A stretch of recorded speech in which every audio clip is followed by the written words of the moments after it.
السلام علیکم، وی او کے ڈیجیٹل اسٹوڈیو سے میں ہوں اسامہ حیدر۔ نظر ڈالتے ہیں ہیڈ لائنز پر۔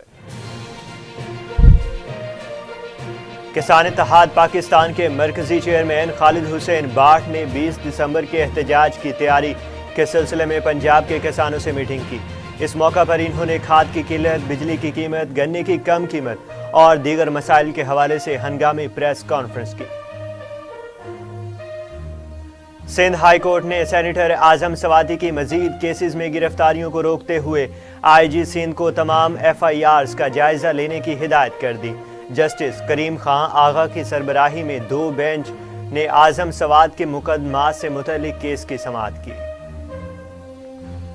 عام انتخابات سے قبل الیکشنز رولز میں بڑی تبدیلیاں کر دی گئی۔ انتخابات میں پولنگ ایجنٹس کا حلقے کا ووٹر ہونا لازم قرار دے دیا گیا۔ الیکشن کمیشن کے مطابق پولنگ ایجنٹ صرف متعلقہ حلقے کا ووٹر ہی ہو سکتا ہے۔ کسی بھی امیدوار کے پولنگ ایجنٹ کا تعلق کسی دوسرے حلقے سے نہیں ہو سکتا۔ پی ٹی آئی رہنما شہباز گل پر بغاوت پر اکسانے کے الزامات میں فرد جرم ایک بار پھر مؤخر ہو گئے۔ ڈسٹرکٹ اینڈ سیشن کورٹ اسلام آباد میں شہباز گل کی جانب سے اداروں کے خلاف بغاوت پر اکسانے کے کیس کی سماعت ہوئی، جس میں پبلک پراسیکیوٹر راجہ رضوان عباسی نے عدالت میں پیش ہوئے۔ ڈسٹرکٹ اینڈ سیشن عدالت نے توشہ خانہ ریفرنس میں الیکشن کمیشن کی جانب سے عمران خان کے خلاف فوجداری کارروائی کی درخواست قابل سماعت ہونے یا نہ ہونے کا فیصلہ درج کر لیا۔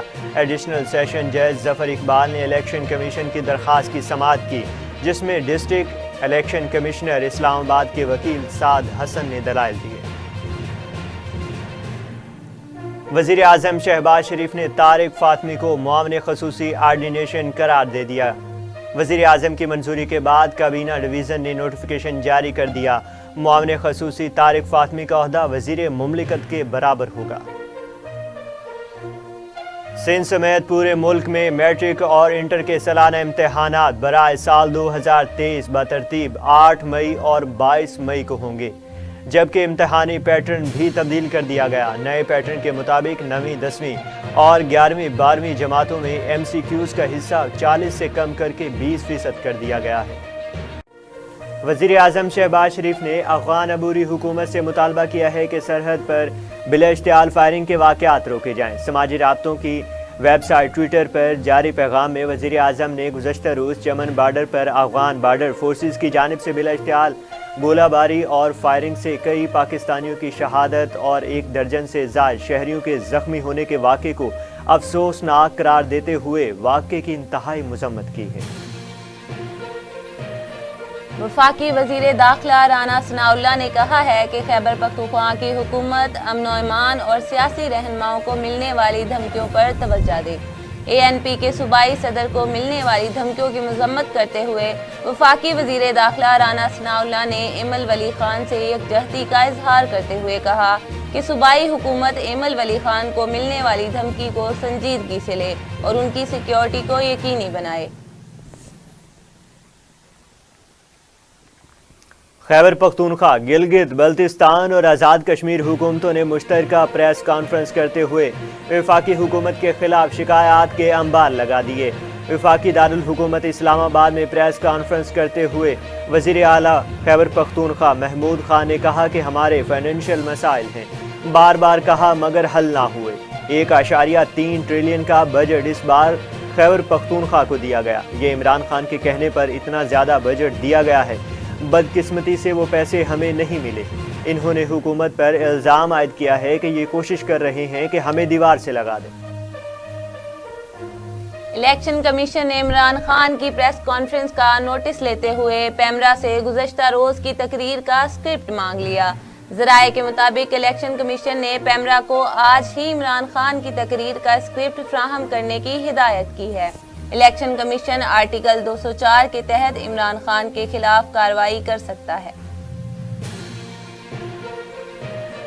وزارت قانون نے قومی احتساب بیورو کو خط لکھ دیا، جس کے مطابق نیب کی خود مختار ختم کرنے کی سمری مسترد کر دی گئی ہے، جس میں کہا گیا ہے کہ نیب کی ملازمت کو سول سرونٹس ڈکلیئر نہیں کیا جا سکتا۔ الیکشن کمیشن نے بینچ کی عدم دستیابی پر عمران خان کے خلاف کل ہونے والے 5 کیسز کو ڈی لسٹ کر دیا۔ الیکشن کمیشن نے کل عمران خان کے انتخابی اخراجات کی تفصیلات جمع نہ کروانے پر کیس کی سماعت کرنا تھی، جبکہ ممنوع فنڈ کیس کی سماعت بھی کل مقرر کی تھی۔ پنجاب حکومت نے صوبے میں کفایت شعاری پالیسی جاری کر دی، جس کے مطابق گاڑیوں کی خریداری پر پابندی لگاتے ہوئے کئی معاملات پر اخراجات کمیٹی کی منظوری سے مشروط کر دیے۔ رواں مالی سال کے لیے اقتصادی اقدامات کرتے ہوئے پنجاب کی کفایت شعاری پالیسی 5 ماہ کے بعد تاخیر سے جاری کی گئی۔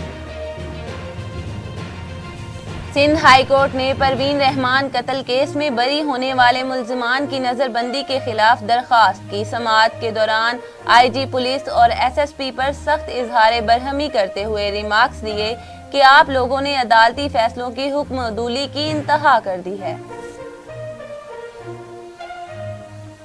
Transparency international report 2022 Peshawar high court میں چیلنج کر دی گئی۔ رپورٹ کے مطابق ایڈوکیٹ شبیر حسین نے توہین عدالت کی درخواست دائر کی تھی۔ درخواست گزار کے مطابق رپورٹ میں لکھا گیا ہے کہ خیبر پختونخوا کی عدلیہ کا کرپشن میں پہلا نمبر ہے۔ رپورٹ مفروضوں، بددیانتی پر مبنی اور عدلیہ کی ساکھ کو نقصان پہنچانے کی کوشش کی جا رہی ہے۔ وزیر اعظم شہباز شریف کے بیٹے سلمان شہباز نے کہا ہے کہ نئے انتخابات کا فیصلہ الیکشن کمیشن نے کرنا ہے، فوج نے نہیں۔ Chairman P T I Imran Khan کے بیان پر رد عمل دیتے ہوئے سلمان شہباز نے کہا کہ عمران خان کا بیان نئے آرمی چیف کو متنازع بنانے کی گھٹیا اور مذموم کوشش ہے۔ عدالت نے 9/0 سے دھماکہ خیز مواد برآمدگی کیس میں ایم کیو ایم کارکنوں کے خلاف سرکار اور رینجرز کی اپیل مسترد کر دی۔ سندھ ہائی کورٹ میں ایم کیو ایم کے سابقہ مرکز 9/0 سے دھماکہ خیز مواد برآمدگی کیس کی سماعت ہوئی، جس میں عدالت نے فیصلہ سناتے ہوئے متحدہ کے کارکنوں فیصل موٹا، عبید کیٹو، فرحان ملا اور دیگر کی بریت کے خلاف سرکار کی اپیل مسترد کر دی ہے۔ ملتان ٹیسٹ میں انگلینڈ نے پاکستان کو 26 رن سے شکست دے کر 3 میچوں کی سیریز 2-0 سے اپنے نام کر لی۔ انگلش ٹیم نے 22 سال بعد پاکستان کے خلاف اس کی سرزمین پر ٹیسٹ سیریز جیتی ہے، جبکہ پہلی مرتبہ قومی ٹیم کے خلاف لگاتار 2 ٹیسٹ میچز جیتے ہیں۔ ہیڈ لائنز آپ نے جانی۔ مزید خبروں سے باخبر رہنے کے لیے دیکھتے رہیے VOK HD۔